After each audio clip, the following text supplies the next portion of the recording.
Lightning strikes, and the Pittsburgh Penguins lose the first game of the Eastern Conference Final 3-1 to the Tampa Bay Lightning. This was a crazy game. The Penguins started off 3 minutes into the game. Brutal hit from behind by Ryan Callahan and Chris Letang. Letang was down for a few minutes. He looked like he lost consciousness. Miraculously came back. No idea how he came back from that. I thought he was a goner for sure. Came back and did not play that great, but neither did the whole team. But we'll get to that later. Later on in the game, Dumoulin also got hit from behind. Both right on the numbers by Plot. This hit was not as bad, but still egregious. Neither player got a penalty. I'm not surprised. The hilarious part of this whole thing was that the NHL stated they did not give Ryan Callahan a game misconduct or suspend him because Letang did not appear to suffer a head injury. What? Did they watch the game? Letang was down for a good few minutes, at least a minute, and he looked like he lost consciousness. He could not get up. He had trouble skating off on his own, and they said he didn't suffer an apparent head injury. This is a man who's had 4 concussions and a stroke. Yeah. I'm not sure what they're watching, but that was complete BS. But the Penguins had a 5-minute power play. You'd think they'd take advantage of it, they'd score, but no. Bishop was outstanding. Tampa does have a very good penalty kill, and when you take as many penalties as Tampa, you should have a good penalty kill, and they have the best penalty kill of all teams left in the playoffs. But Bishop was incredible. They only had 4 shots in 5 minutes, which is not very good, but they did generate a lot of zone time, and the 4 chances that he had were all grade A quality chances. A few minutes later, after the power play, when Letang's coming back on the ice, Bishop twists his leg in a way that it should not twist and yells in considerable pain while on the ice for like 7-8 minutes before they had to bring out the stretcher and carry him off the ice, which was absolutely ridiculous. I've never seen that before. Luckily, he was fine after the game walking around, and somehow he's only day-to-day. He's not playing tonight, but I thought for sure his leg was broken because that looked painful. This is a goalie last year who played on one leg when he tore his groin and was still amazing against Chicago. The year before, they got swept to Montreal because he was injured and their goalies couldn't stop a beach ball at that point. This is before Vasilevsky was there.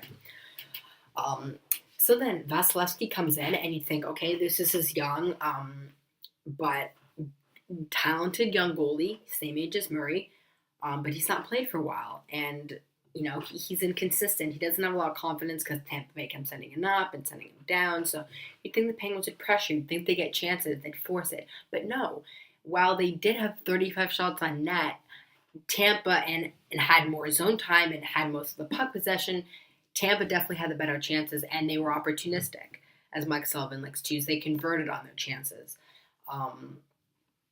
Pittsburgh had a lot of shots to the outside. Tampa's very good with their sticks, getting sticks in the lanes. They do really subtle things. I thought Thomas Kuhnhackl had a goal when he was flying down the ice on a one-on-one, basically, breakaway. No, Victor Hedman pokes it away. Really frustrating play, but an incredible play that none of the Washington players would have been able to do last round. And Tampa's probably the one team that can counter with Pittsburgh's speed.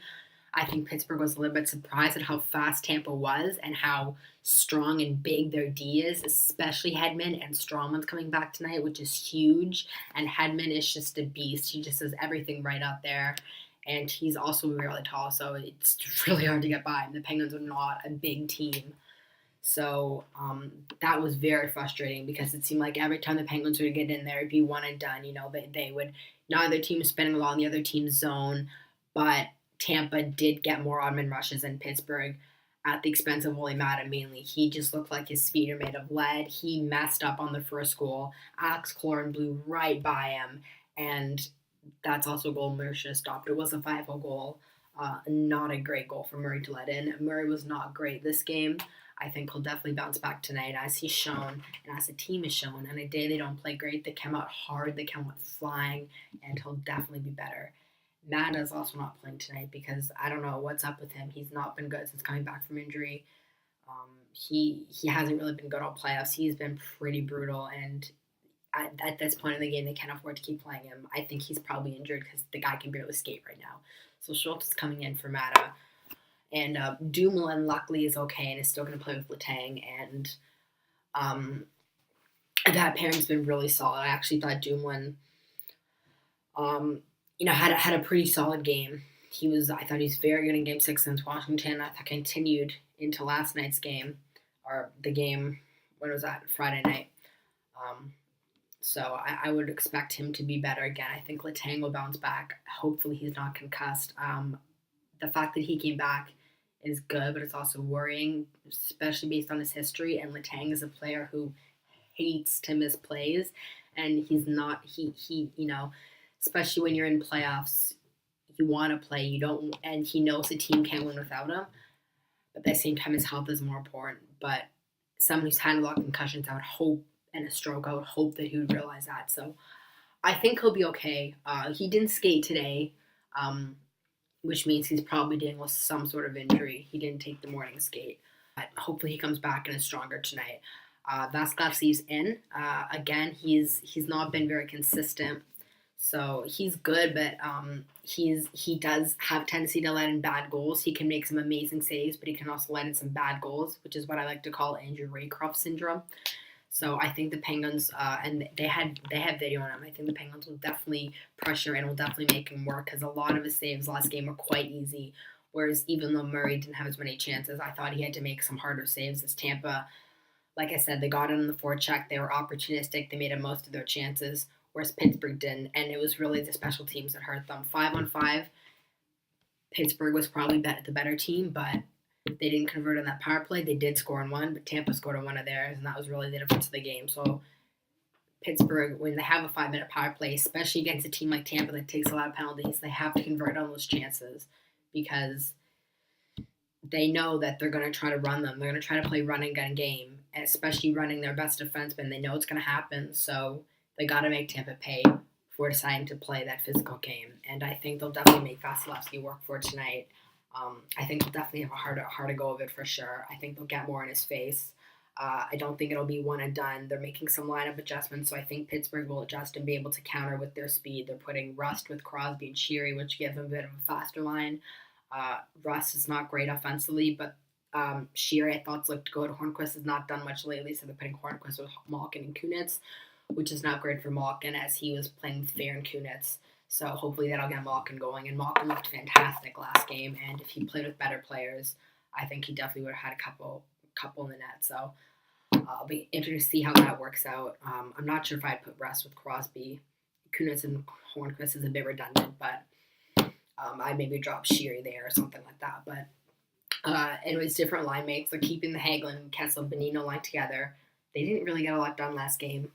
Kessel did get a goal, assist on the goal, but they weren't great, and that's the one line that, if Tampa's gonna put the best defenseman against Crosby, Malkin, then that line can really get going, as Washington did. And Tampa's got a really solid top four, but after that, their D drops off considerably.